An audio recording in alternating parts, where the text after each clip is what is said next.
नमस्कार, स्वागत है आप सबका राजनीति के इस अखाड़े में। मेरा नाम है अजय सेठिया। मित्रों, यह बात अब कोर्ट में साबित होने जा रही है कि मनमोहन सिंह डम्मी प्रधानमंत्री थे। प्रधानमंत्री की सारी ताकत सोनिया गांधी के पास थी। जैसे अब कहने को तो आतिशी मार्लेना मुख्यमंत्री हैं, लेकिन सारी ताकत अरविंद केजरीवाल के पास है। मनमोहन सिंह वही करते थे जो सोनिया गांधी कहती थी।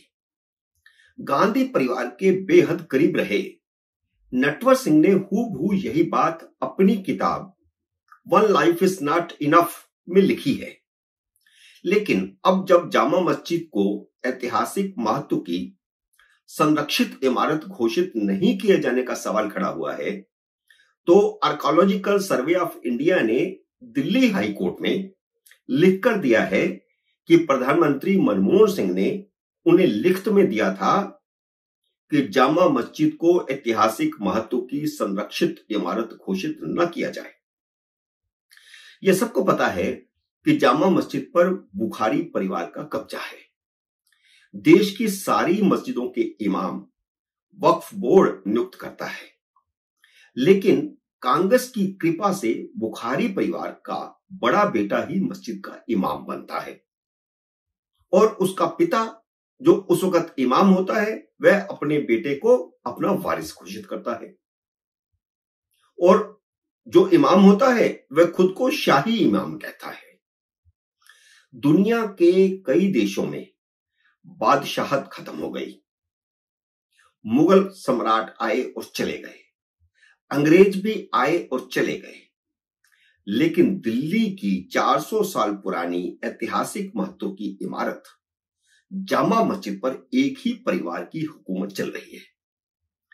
वक्फ बोर्ड ने जामा मस्जिद पर एक परिवार के कब्जे के खिलाफ कई बार आवाज उठाई, लेकिन कांग्रेस बुखारी परिवार के पीछे चट्टान की तरह खड़ी रही। एक जमाने में शाही इमाम के फतवे का असर होता था और कांग्रेस हर चुनाव से पहले शाही इमाम से अपने पक्ष में फतवा जारी करवाती थी। सत्ता से बाहर होने के बाद 1980 में इंदिरा गांधी ने जामा मस्जिद के शाही इमाम अब्दुल्ला बुखारी को लिखित में 10 वायदे करके कांग्रेस के पक्ष में फतवा जारी करवाया था। 2014 के चुनाव में भी जब हिंदू नरेंद्र मोदी के पक्ष में लामबंद हो रहे थे, शाही इमाम की सोनिया गांधी के साथ मुलाकात हुई थी और इस मुलाकात के बाद जामा मस्जिद के इमाम ने कांग्रेस के पक्ष में फतवा जारी किया था। अब यहां 3 बातें हैं। पहली बात यह है कि जामा मस्जिद का इमाम खुद को शाही इमाम क्यों कहता है। दूसरी बात यह है कि मनमोहन सिंह ने किस हैसियत से और क्यों यह लिखित में दिया था कि जामा मस्जिद को ऐतिहासिक महत्व की इमारत घोषित न किया जाए। यह फाइल मनमोहन सिंह तक गई थी। मनमोहन सिंह ने उस पर नोटिंग करके उस पर दस्तखत किए थे और उस दस्तावेज को सरकार अब कोर्ट में पेश क्यों नहीं कर रही है, जिस पर मनमोहन सिंह ने दस्तखत किए थे। और तीसरी बात यह है कि अप्रैल 2014 में सोनिया गांधी ने जामा मस्जिद के शाही इमाम को क्या क्या वायदे किए थे। 1656 में जब जामा मस्जिद बनकर तैयार हुई तो शाहजहां ने उसका इमाम उज्बेकिस्तान के बुखारा शहर से मंगवाया था।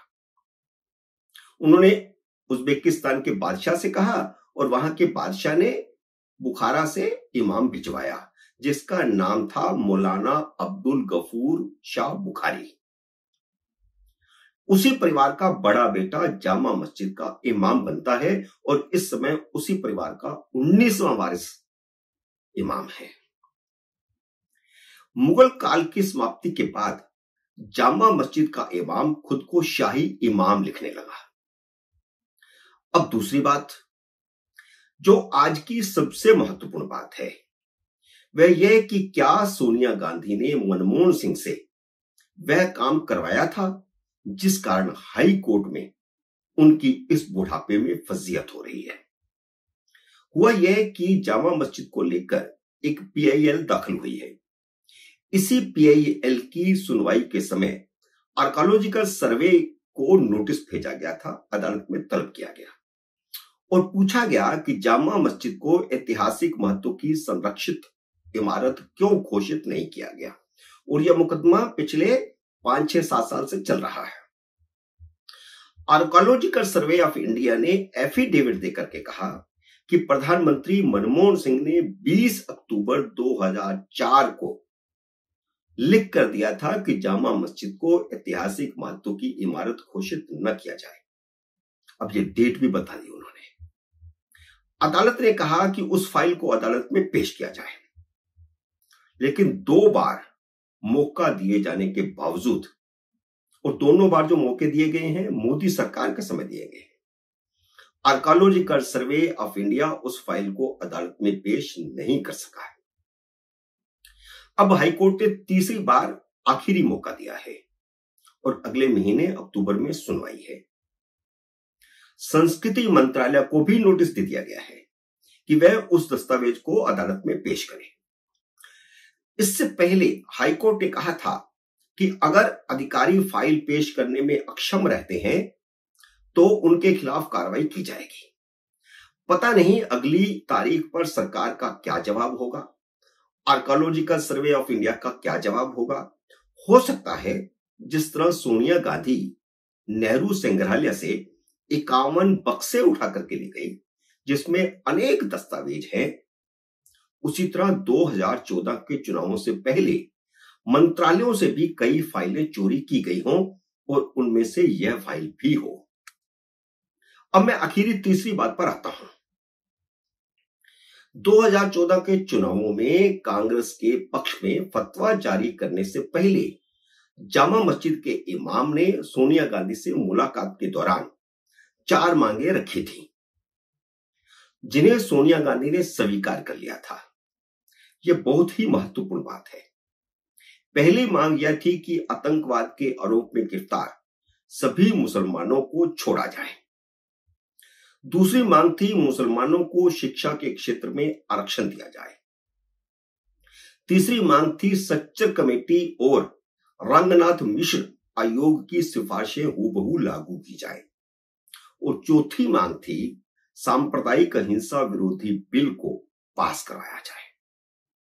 यह बहुत ही खतरनाक और हिंदू विरोधी बिल था जिसे सोनिया गांधी की NAC ने बनवाया था, लेकिन देश भर में कड़े विरोध के बाद मनमोहन सरकार ने बिल पास करवाने का इरादा छोड़ दिया था और यह कसक सोनिया गांधी के मन में 2014 तक थी, जब उन्होंने जामा मस्जिद के शाही इमाम को वादा किया कि अगर अब तीसरी बार सत्ता में आते ही है UPA तो वह निश्चित रूप से इस बिल को पास करवाएंगे। मित्रों, क्या क्या सौदेबाजी जामा मस्जिद के शाही इमाम और कांग्रेस में होती रही है, इसकी लंबी कहानी है। लेकिन आज की वीडियो में इतना ही। जल्द ही मिलते हैं अगले वीडियो में किसी अन्य विषय के साथ। तब तक नमस्कार। हाँ, जाते जाते वीडियो को लाइक और शेयर जरूर कर दीजिएगा।